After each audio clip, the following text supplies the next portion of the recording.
Persia జానపద కథ తగిన శిక్ష. పూర్వం ఒక నగరంలో బుచామియా అనే సుందర యువకుడు ఉండేవాడు. అతడు చాలా మంచివాడు. ధనవంతుని బిడ్డ. ఔదార్యం, దయాగుణం కలిగిన సజ్జనుడు. అతని తల్లిదండ్రులు గతించగా స్వతంత్రంగా స్వేచ్ఛగా జీవిస్తున్నాడు. ఒకనాడతను నగరంలో రాజవీధి గుండా పోతూ ఉండగా ఒక విపరీత దృశ్యం కనిపించింది. ఒక అందమైన సుందరాంగిని, ముదుసలి అయిన ఆమె తండ్రిని చేతులకు సంకెళ్లు వేసి రాజభటులు బందీలుగా తీసుకుపోతున్నారు. వాళ్ళు మొరటుగా ఆ సుందరిని లాక్కుపోతూ ఉంటే జనం విరగబడి చూస్తున్నారు. బుదామియా కది చూడరాని దృశ్యమైంది. అందమైన యువతిని రాజవీధిలో అవమానించటం చూడలేకపోయాడతడు. గబగబా రాజభటుల దగ్గరకు పరిగెత్తుకుని వెళ్లి వాళ్ళ నాయకునితో ఆ సుందరాంగిని, ఆమె తండ్రిని ఆ విధంగా హింస చేయటానికి కారణమేమిటని ప్రశ్నించాడు. అతడు ఎలా చెప్పాడు. ఆ సుందరి తండ్రి ఒక షావుకారికి 30,000 దీనారాలు బాకీ పడ్డాడు. అందుచేత అతని ఆస్తి అంతా జప్తు చేసి అతనిని, అతని కుమార్తెను కూడా చెరలో వెయ్యమని న్యాయాధిపతి ఆజ్ఞ అయింది. అందుచేత ఆ సుందరిని, ఆమె తండ్రిని చెరసాలకు తీసుకుపోతున్నాం. ఆ మాటలు వినగానే బుచామియాకు వారి మీద దయ కలిగింది. వెంటనే న్యాయాధిపతి దగ్గరకు వెళ్లి ఆ సుందరి తండ్రి ఇవ్వవలసిన 30,000 దీనారాలు తాను చెల్లించి ఆమెను, ఆమె తండ్రిని చెర నుంచి విడిపించాడు. తండ్రి, ఆమె బుచామియాపై కృతజ్ఞులైనారు. అతనిని వారింటికి ఆహ్వానించారు. బుచామియాకు ఆ సుందరిని చూడగానే హృదయం వశం తప్పింది. ఆమె అద్భుతమైన సౌందర్యం కలిగినది. పైగా అతని యందు మిక్కిలి కృతజ్ఞతతో వినయ గౌరవాలను చూపిస్తున్న యువతి అతని హృదయంలోని భావాలను ఆ సుందరి గ్రహించింది. అతడు మహాధనవంతుడు, యౌవనంలో ఉన్నవాడు, సుందరుడు కూడా. ఆమె హృదయం కూడా ప్రతిధ్వనులనిచ్చింది. అన్యోన్యం ప్రేమ తెలుపుకున్నారు వాళ్ళు. ఆమె తండ్రితో తమ ప్రేమ వృత్తాంతాన్ని చెప్పారు. అతడు సంతోషంతో వాళ్లకు పెళ్లి చేశాడు. బుచామియా తన భార్యను ఇంటికి తీసుకువచ్చి సుఖంగా కాలం గడపసాగాడు. ఇట్లా కొన్ని సంవత్సరాలు సుఖంగా గడిచాయి.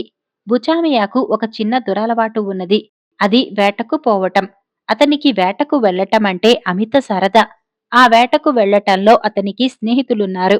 అందులో ఒక స్నేహితుడున్నాడతనికి. ఆ స్నేహితుడు ఆ ఊరి రాజుగారి తమ్ముడు. ఈ రాజసోదరుడు బుచామియాతో కలిసి వేటకు వెళ్ళాడు. వేటలో దొరికిన జంతుజాలంతో పాలు పంచుకోవటం ఉన్నది.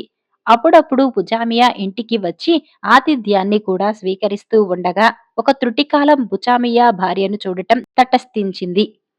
ఆమె సౌందర్యం అతని కంటపడగానే అతనికి వెర్రులెత్తినాయి. ఏమీ తోచలేదు. హృదయం వశం తప్పిపోయింది.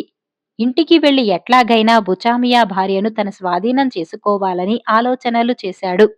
రాజుగారి తమ్ముడు కదా, కావలసినంత ధనం ఉన్నది, కోరినంత మంది సేవకులున్నారు. అంతఃపురంలో దాసీలకు నాయకురాలొకతే మిక్కిలి చాకచక్యం కలది ఉన్నది. దానిని పిలిపించి రాజసోదరుడు ఆలోచన చేశాడు. ఆమె ప్రయత్నించి బుచామియా భార్యను వశపరుచుకొని అతని గృహానికి తీసుకురాగలనని ఆశ కల్పించింది. ఆ ప్రయత్నం ఫలించటానికి ఎంత ధనం కావాల్సినా తీసుకోమన్నాడతడు. ఆమె మరునాడే గ్రామస్త్రీ వేషం వేసుకుని బుచామియా ఇంటికి వచ్చి అతని భార్యతో పరిచయం కల్పించుకుంది. తర్వాత ప్రతిదినం వస్తూ ఉండటం సాగించింది. వచ్చినప్పుడల్లా ఆమెకు అపురూపమైన బహుమానాలు తెచ్చి ఇస్తూ ఆమె దగ్గర కొంత నమ్మకం కలిగించుకున్నది.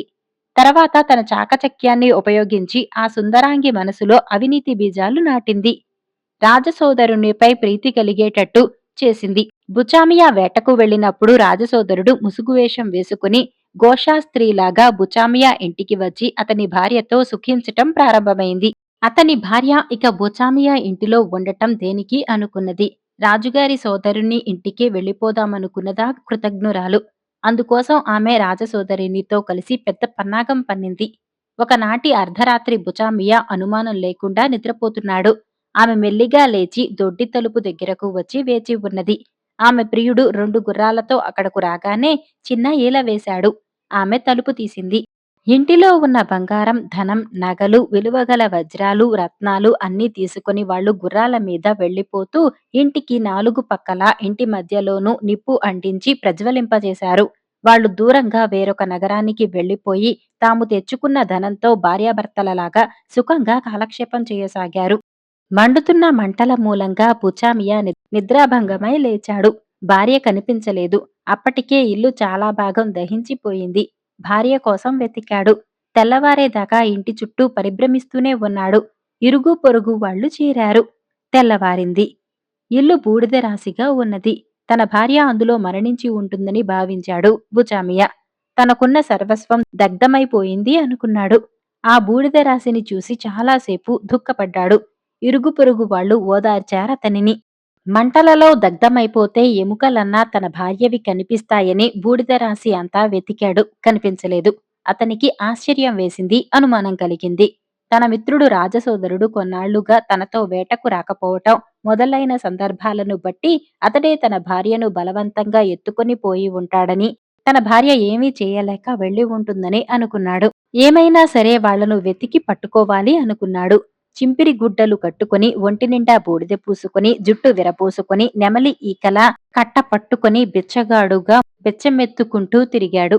అయితే తన దుస్తుల్లో పదునైన తన చేతి కత్తి మాత్రం దాచుకుని ఉంచుకున్నాడు. ఇట్లా అనేక గ్రామాలు, పట్టణాలు తన భార్య కోసం, తన కృతజ్ఞుడైన మిత్రుడి కోసం వెతికాడు. చివరకు వాళ్ళు ఉన్న ఊరు వచ్చాడు.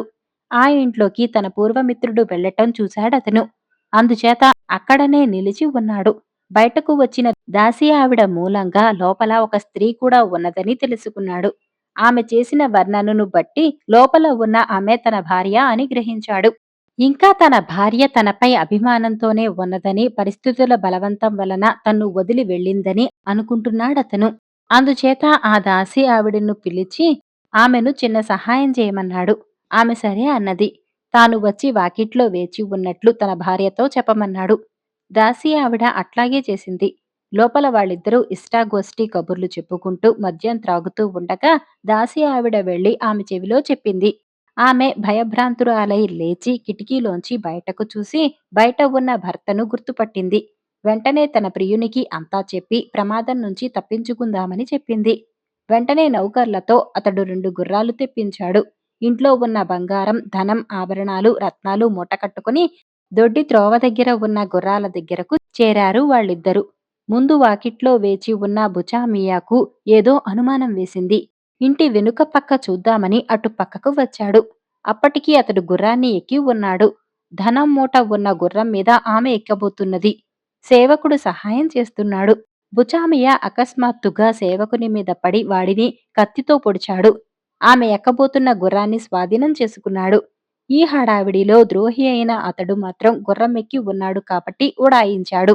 బుచామయ్య తన భార్యను, ధనం మూటను, ఆమె ఎక్కబోతున్న గుర్రాన్ని స్వాధీనం చేసుకున్నాడు. ఇంకా ఆమె మీద అతనికి పూర్తిగా క్రోధం రాలేదు. ఆమెను తన ఊరు తీసుకువచ్చి తండ్రికి అప్పగిద్దామనుకున్నాడు. ఆమెను తీసుకుని తన ఊరికి ప్రయాణం సాగించాడు. ప్రయాణం మజిలీలు మజిలీలుగా సాగింది. గుర్రం మీద నెక్కి పారిపోయిన ద్రోహి కూడా అవకాశం దొరికితే దెబ్బతీద్దామని ఇతని వెనుకనే ప్రయాణం సాగిస్తూ వచ్చాడు. ఒకనాటి మిట్ట మధ్యాహ్నం ఎండ ఎక్కువగా ఉండగా ఒక పెద్ద చెట్టు నీడను బుచామియా మజిలీ చేశాడు. గుర్రాన్ని చెట్టుకి కట్టేశాడు. ఒక పెద్ద చాప వేసి నేల మీద తాను పడుకున్నాడు. అతని భార్య కూడా అక్కడనే విశ్రాంతి తీసుకుంటూ ఉన్నది. బుచామియా నిద్రిస్తూ ఉండగా ఆ ద్రోహి అక్కడకు వచ్చాడు. ఆమె మేలుకొని ఉన్నది కదా, ఇద్దరూ మాట్లాడుకున్నారు. అతడు బుచామియాను కత్తితో పొడిచి చంపుతానన్నాడు. ఆమె వద్దు, వీడికి అంతకంటే పెద్ద శిక్ష వెయ్యాలి. ముందు తాళ్లతో బంధించు అన్నది. అతడు బుచామియాను తాళ్లతో బిగించి లేవతీసి చెట్టుకు కట్టాడు. బుచామియా నిద్ర మేలుకొని పరిస్థితులు గ్రహించి భగవంతుడు తనకి ఈ విధంగా వ్యతిరేక స్థితులు ఎందుకు కల్పిస్తున్నాడోనని బాధపడుతూ ఉన్నాడు. ఆ టక్కులాడి తన ప్రియుడితో సరసాలాడి మద్యాన్ని సేవించి బుచామియాతో ఓరి నిర్భాగ్యుడా అని దూషణలు పలుకుతూ అతని ఎదురుగానే ప్రియునితో సుఖించటం సాగించి ఇదే వీనికి ముందు శిక్ష అన్నది. తర్వాత వాళ్ళిద్దరూ మళ్ళీ మద్యాన్ని తాగి సొమ్మసిల్లి పడుకున్నారు. అప్పుడు చెట్టు తొర్రలో నుంచి ఒక పెద్ద త్రాచుపాము బయటకు వచ్చి చెట్టుకు కట్టబడి ఉన్న బుచామియా శరీరం చుట్టూ చుట్టుకున్నది. బుచామియా భయంతో తల్లడిల్లిపోతూ భగవంతుణ్ణి ప్రార్థించాడు. అంతలో ఆ పాము ద్రోహి శిరస్సు మీదకు పోయింది. కాటు వేసింది. అతడు నిద్రలోనే మరణించాడు. ఆ పక్కనే ఉన్న మద్యం పాత్రలో పాము విషం కక్కి మళ్లీ చెట్టు నెక్కి తన త్వరలోకి వెళ్లిపోయింది. ఇదంతా చెట్టుకి కట్టబడి ఉన్న బుచామియా చూస్తూనే ఉన్నాడు. ఇంతలో ఆమె నిద్రలేచింది. మద్యం పాత్రలో కొంచెం మద్యం పోసుకు త్రాగింది. తర్వాత తన ప్రియుణ్ణి నిద్రలేపసాగింది. అతడు లేవలేదు. కొంతసేపటికి అతడు చచ్చిపోయాడని తెలుసుకున్నది. బుచామియా పైన క్రోధం పెంచుకుని అతడిని పొడిచి చంపుదామని కత్తి తీసుకుని అతనిని సమీపించింది. ఆమె త్రాగిన విషం ఆమె తలకెక్కి నురగలు కక్కుకుంటూ చచ్చిపోయింది. ఇంతలో ఆ పక్కగా ఒక బాటసారుల గుంపు వచ్చింది. వాళ్ళు వచ్చి చెట్టుకు కట్టబడిన బుచామియా కట్లను ఊడతీశారు. బుచామియా జరిగినదంతా వాళ్లకు చెప్పాడు. వాళ్ళు చచ్చిపోయిన ఇద్దరి శవాలను అక్కడే పూడ్చిపెట్టి బుచామియాను తన మూటలతో అతని ఊరికి తీసుకువెళ్లారు. చిల్లు సంచి రాసిన వారు గవ్వల నిర్మలాదేవి గారు. కృష్ణాపురం గ్రామంలో రామశర్మ అనే పండితుడుండేవాడు. ఆయన అక్కడ ఒక గురుకుల పాఠశాలలో విద్యాబోధన చేస్తూ ఉండేవాడు. పిల్లలకు విద్య బోధించటమే జీవిత లక్ష్యంగా భావించిన ఆయన బోధనా పద్ధతి చాలా సరళతరంగా ఉండేది. ఏనాడు ఆయన విద్యార్థులను కఠిన సాధనలకు లోను చేసేవాడు కాదు. ఒకనాడు దూర ప్రాంతం నుంచి ఒక రైతు దిలీపుడనే తన 14 కొడుకును రామశర్మ వద్దకు తీసుకువచ్చాడు. రామశర్మ వాడికి ఏవేవో చిన్న పరీక్షలు పెట్టి పాఠశాలలో చేర్చుకున్నాడు. కొద్ది రోజులు గడిచేసరికి దిలీపుడు ప్రవర్తన మిగతా వాళ్లకన్నా భిన్నంగా ఉండటం రామశర్మ గుర్తించాడు. వాడు తరగతిలో పాఠాలు శ్రద్ధగా వినేవాడు కాదు. తరచూ పాఠ్యపుస్తకాలు పోగొట్టుకునేవాడు. వ్యాయామశాల వైపు తొంగి కూడా చూసేవాడు కాదు. భోజనశాలకు మాత్రం తక్కిన వాళ్ల కంటే ముందు హాజరవుతూ ఉండేవాడు.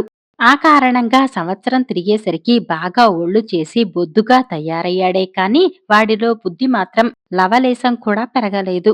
దిలీపుడులోని ఈ అవలక్షణాలన్నిటినీ తన సౌమ్య ధోరణితో అనేక విధాలుగా మందలించి చూసి చివరకు వాణ్ణి బాగుచేయటం తన వల్ల కాని పని అనే నిర్ణయానికి వచ్చాడు రామశర్మ. ఈ పరిస్థితుల్లో పొరుగు గ్రామమైన రామపురంలోని ఉంటున్న పెద్ద గురువు ఒకాయన రామశర్మను చూడవచ్చాడు. కుశల ప్రశ్నలయ్యాక రామశర్మ పెద్ద గురువుతో దిలీపుడి గురించి చెప్పి, వాడికి విద్య నేర్పటం నా వల్ల సాధ్యమయ్యే పనిగా కనిపించటం లేదు అన్నాడు. అంతా శ్రద్ధగా విన్న పెద్ద గురువు, ఇలాంటి వాళ్లను లోకసామాన్యమైన చిన్న చిన్న ఉపాయాలతో తప్పక మార్చవచ్చు.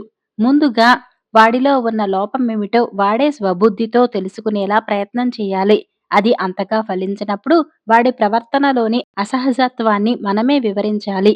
ఏది ఏమైనా కొందరి విషయంలో గ్రంథ విద్యతో పాటు అనుభవ విద్య కూడా అవసరమవుతుంది అని ఏం చేయాలో రామశర్మకు చెప్పి తన గ్రామానికి తిరుగు ప్రయాణమయ్యాడు. ఆ మర్నాడు రామశర్మ దిలీపుణ్ణి పిలిచి, నిన్న మన పాఠశాలకు వచ్చిన పెద్ద గురువు గారిని చూశావు కదా. ఆయన గ్రామం రామాపురం. ఒక ఆమడ కన్నా ఎక్కువ దూరం ఉండదు.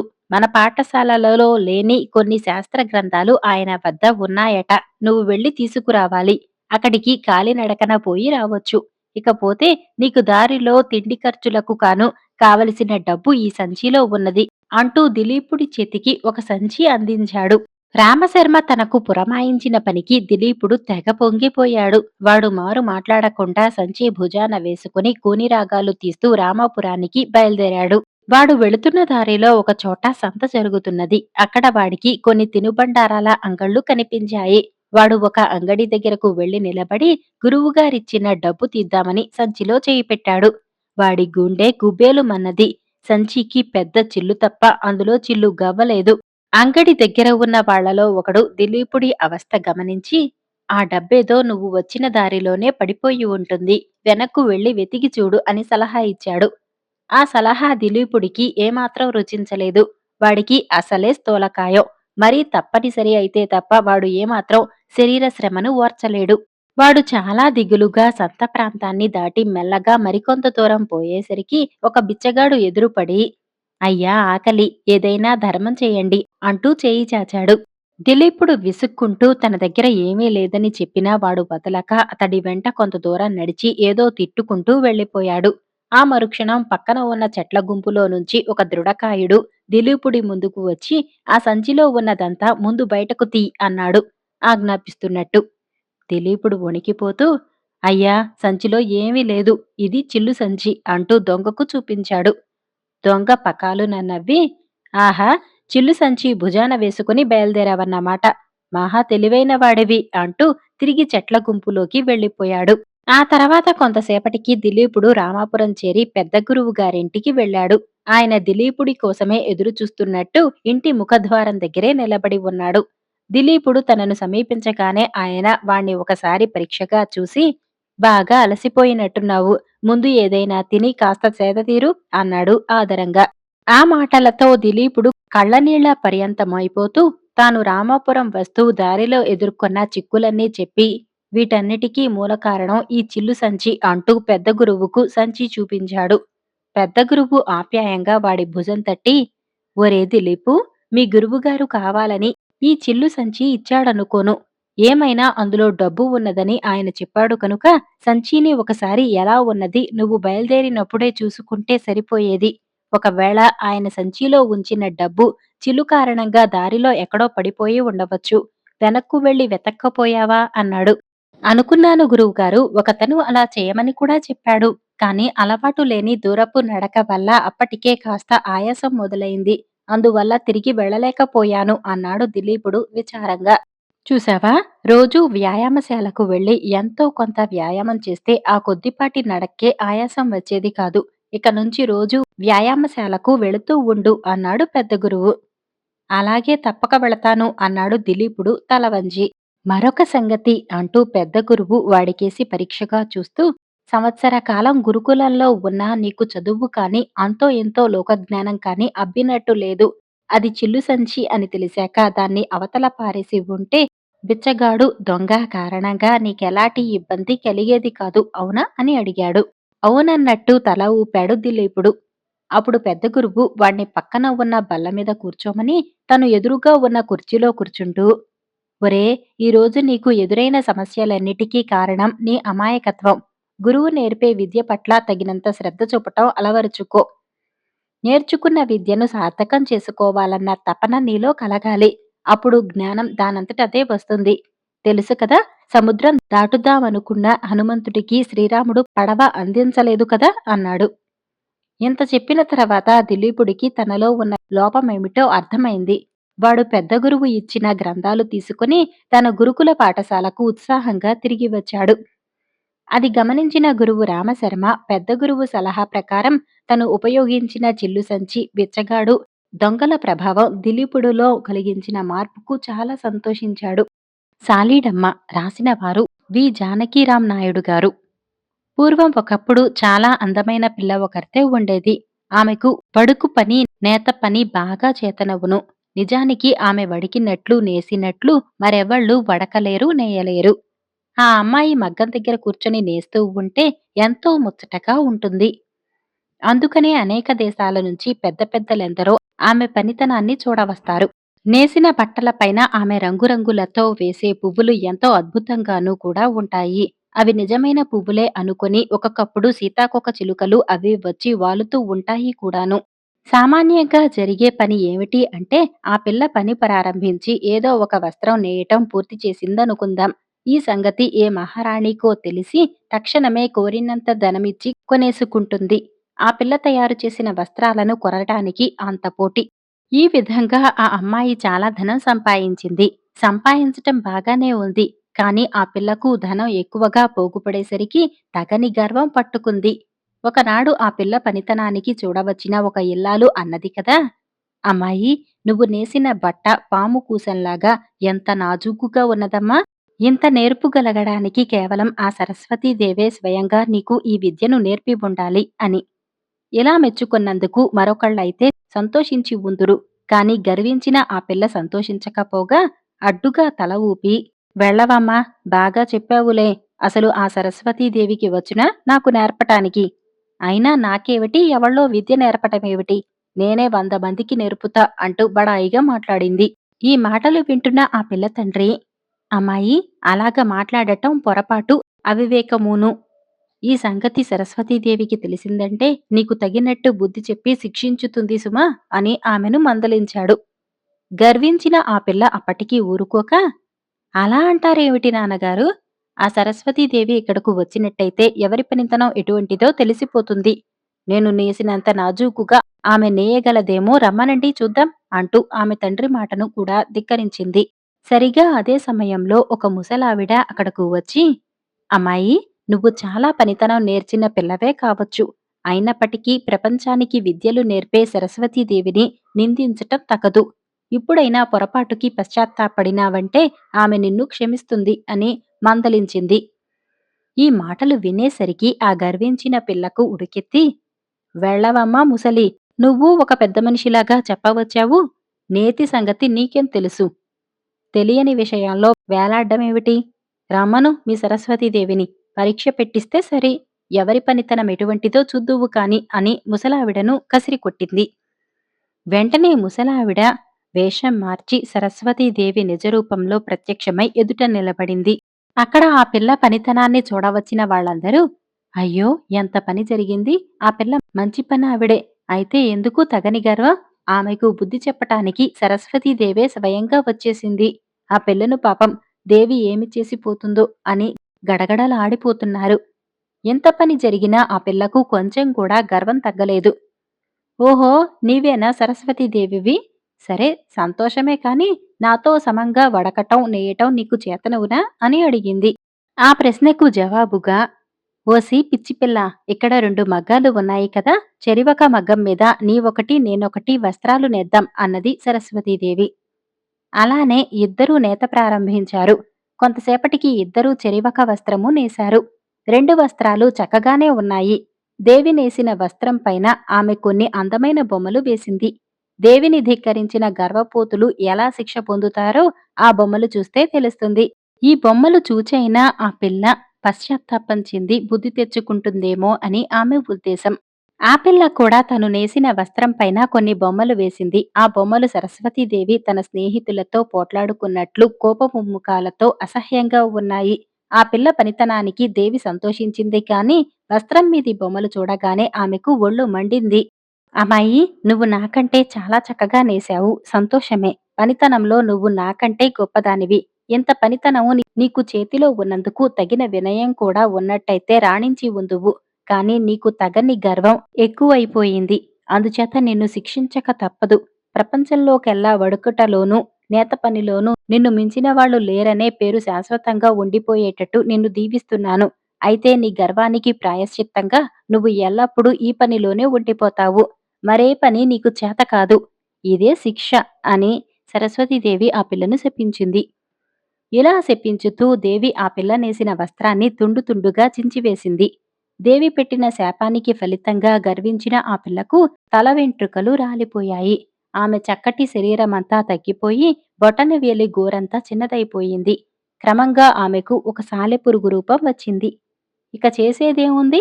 ఆ అమ్మాయి సిగ్గుచేత 2 గోడలు కలిసిన మూలకు పోయి నాటి నుంచి నేటి వరకు నాజూకైన దారాలతో అలా గూళ్ళు అల్లుకుంటూ ఉంది.